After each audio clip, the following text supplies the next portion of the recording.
On est arrivé à Koh Lanta et on va aller passer l'épreuve du totem. Ha!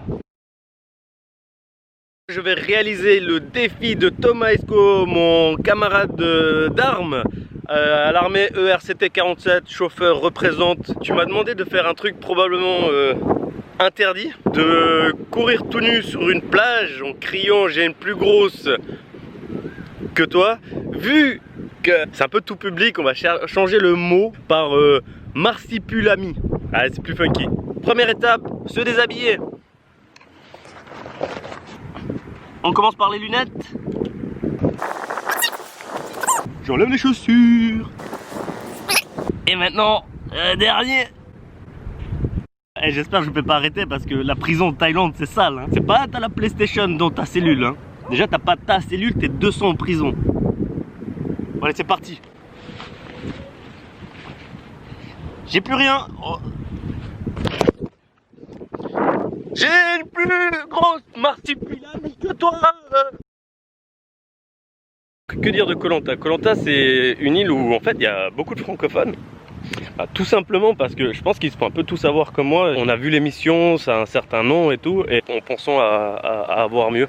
Donc petite déception. Après je passe pas un mauvais moment, hein, mais c'est juste que je m'attendais à mieux. On va continuer à chercher Denise Brugnard là, record, et son totem. Sur l'île. Ah voilà, là on a trouvé la belle plage. Franchement ça monte un peu le niveau de l'île. En fait moi j'étais juste de l'autre côté, ce côté là.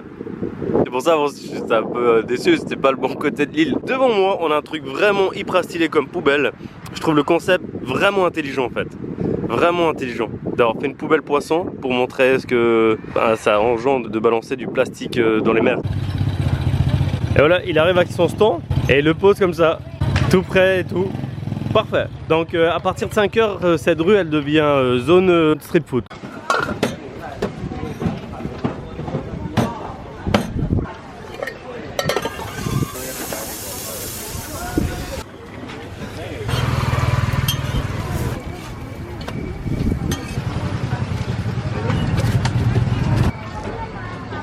Perfecto. Tu m'aurais dit que j'allais manger ma meilleure crêpe de ma vie en Thaïlande. Franchement, c'est juste incroyable. Bon, après, il y a 300 grammes de beurre là-dedans, mais c'est de la folie quoi. On est sur le marché de la street food qui est juste en bas de mon hôtel. Et elle fait 200 mètres la rue, il n'y a que des stands de bouffe, c'est vraiment cool. Par contre, cette street food, je la trouve vraiment cool, malgré qu'ils vendent pas mal de trucs similaires. Là, c'est la dame qui m'a fait à manger. Coucou.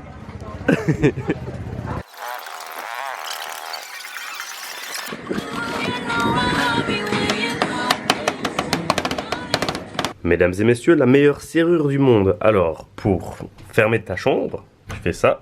Tu vas chercher le cadenas. Cadenas de coffre, de valise. Hein. Et ça c'est la sécurité de ta chambre, quoi. Enfin, déjà ta chambre. C'est un couloir qu'ils ont transformé, tu vois. Déjà, quand t'as les toilettes qui sont pas fermées, tu sais, et qu'il y a l'espace en hauteur, t'es pas à l'aise. Mais quand c'est ta chambre qui est comme ça, c'est n'importe quoi, ça. Chaque mercredi en fait je fais une chronique à la radio. Là je vais faire mon enregistrement en fait que je renvoie chaque semaine. J'ai un peu de retard. Enfin j'ai un peu de retard sur tout, hein. Les publications vidéo, Instagram, la radio. C'est pas évident du tout de gérer tout ce que je fais. Chaque jour j'écris ma journée, tout ce que j'ai fait. Ça me prend à peu près 30 à 40 minutes. Je fais des montages vidéo, j'ai des chroniques à faire, à les écrire. C'est pas tout repos hein, tout ce que je fais. Du coup je cours toujours derrière et c'est un peu stressant. Mais là j'ai un peu de temps, je vais essayer de prendre de l'avance. Vous allez voir comment ça se passe. J'écris mon texte un peu sur ce que je vais dire sur le téléphone. J'utilise mon second téléphone pour enregistrer. Puis après je les envoie. Donc c'est parti, on va se faire un des derniers épisodes en Turquie. Hello, pause vélo. Donc cette semaine c'est un épisode un peu particulier parce que voilà, après j'envoie tout simplement l'audio par mail et ils essaient de rendre ça meilleur parce que je crois que je suis pas le meilleur des chroniqueurs. On se tire de Koh Lanta. Là je suis actuellement sur le pont qui relie en fait les deux îles. Il y a deux îles hein, de Koh Lanta. Il y en a une qui est déserte, donc je sais pas si on voit. Il me semble qu'elle n'est pas habitée. Et tu as le côté habité.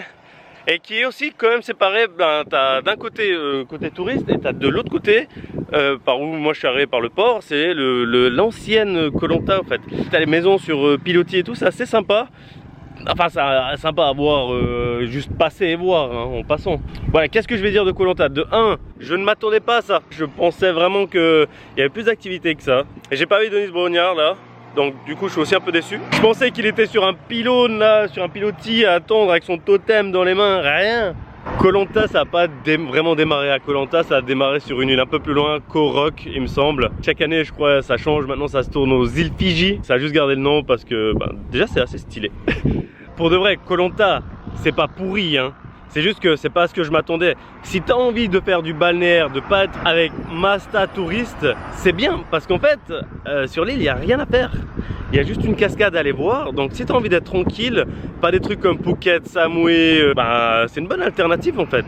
Et tu as quand même pas mal d'excursions qui se fait à bateau pour aller voir des autres îles, si tu as envie de bouger. Pour ceux qui cherchent vraiment la tranquillité, Lanta, c'est bien. Alors, enfin bref, là on va direction Krabi. Allez, on reprend la route. On se tire et hip hop.